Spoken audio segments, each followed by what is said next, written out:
guys. So, sinubukan natin. Alasin yung ano niya sa may parting ito, na carburetor niya o yung carburetor niya. Tignan natin kung ano talaga yung problem. Kasi tinignan natin siya sa parang dito sa may Sana clutch shoe niya is okay pa naman, hindi pa naman put-put. Kung makikita nyo dito, yun yung nagdadrive kasi para umikot yung LC or yung blade dito sa may clutch shoe niya. Ito yung carburetor niya. Titignan din natin kung anong magiging problem nito. So, pwede nyo rin linisan to itong sa may carburetor niya.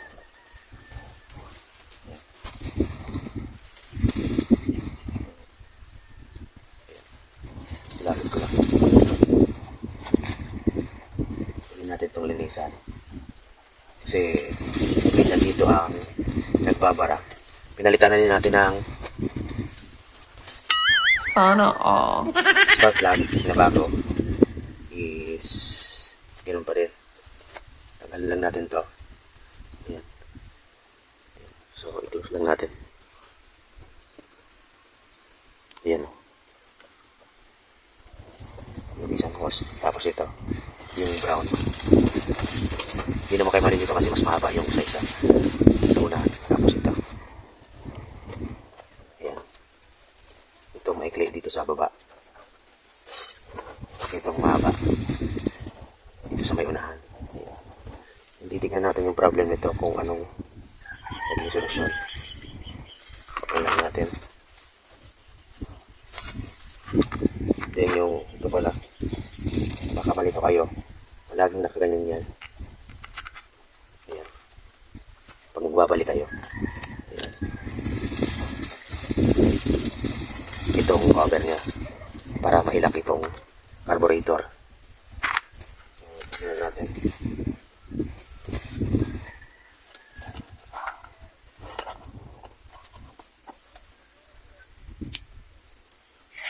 Wala problema.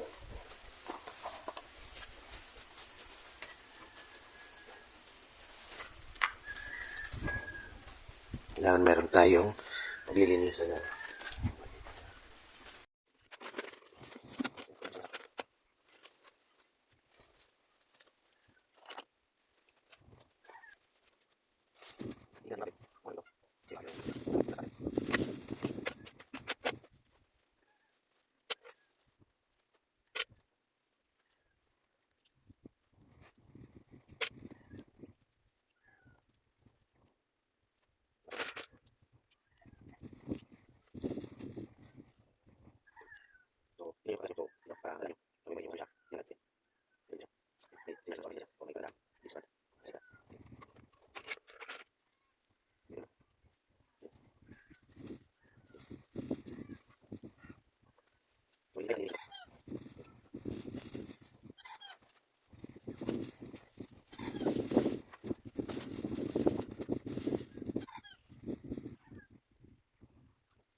Try natin guys.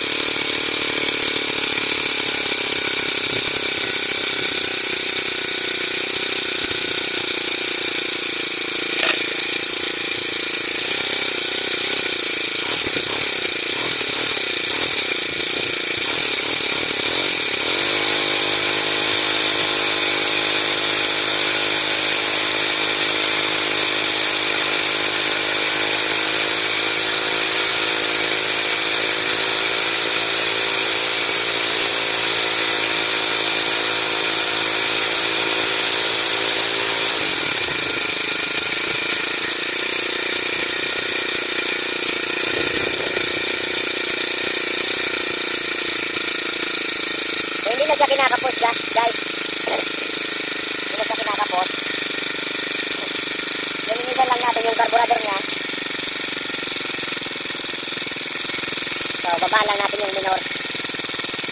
Dati kasi, kahit naka full na yung silinyador niya, ito, tumitigil yung air-king. At saka wala na siyang nag-grass cutter, walang napuputol na damo. Ito, parang okay na. Patay natin.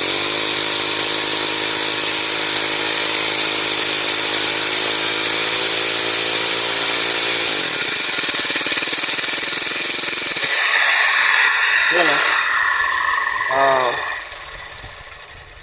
Kailangan lang linisin natin yung carburetor at saka make sure maibalik niya siya sa tama at saka sa dating ano niya, form niya para mag-fix yung mga thread or tornilyo niya at saka hindi kayo magkamali. So, mas mainam is kung magbabaklas kayo nito, gawan nyo ng video para masundan nyo or may ma-miss man kayo na sa ikinalas nyo or ibabalik nyo, makikita nyo sa video kung anong problem ba't hindi nag-fix or nagpitin yung mga binalik nyong pyesa. So, try natin mamaya kung makakaputol na ba siya ng damo. Kasi kahit yung sa una is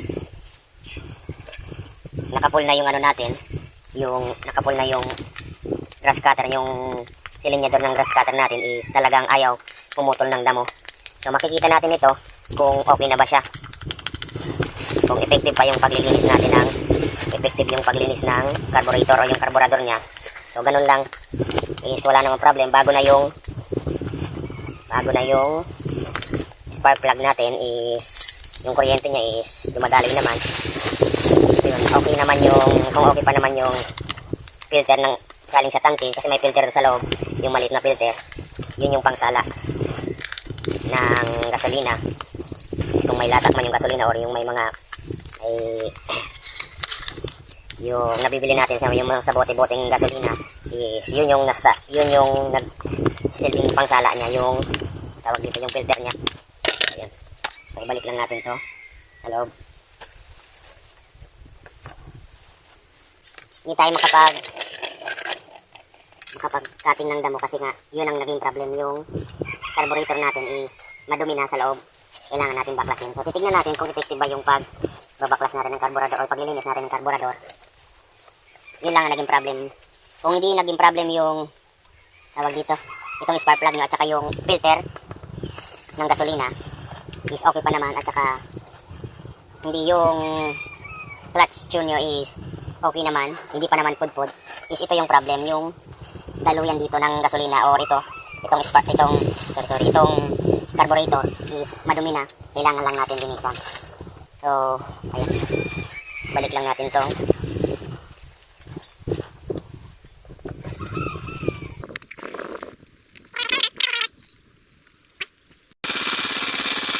Okay, itry na natin to guys kung okay na ba siya.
ating persa niya, yung grass cutter natin, at saka yung talim na lang ang magiging problem natin. Papalitan natin siya siguro pag nagka-budget tayo, papalitan natin siya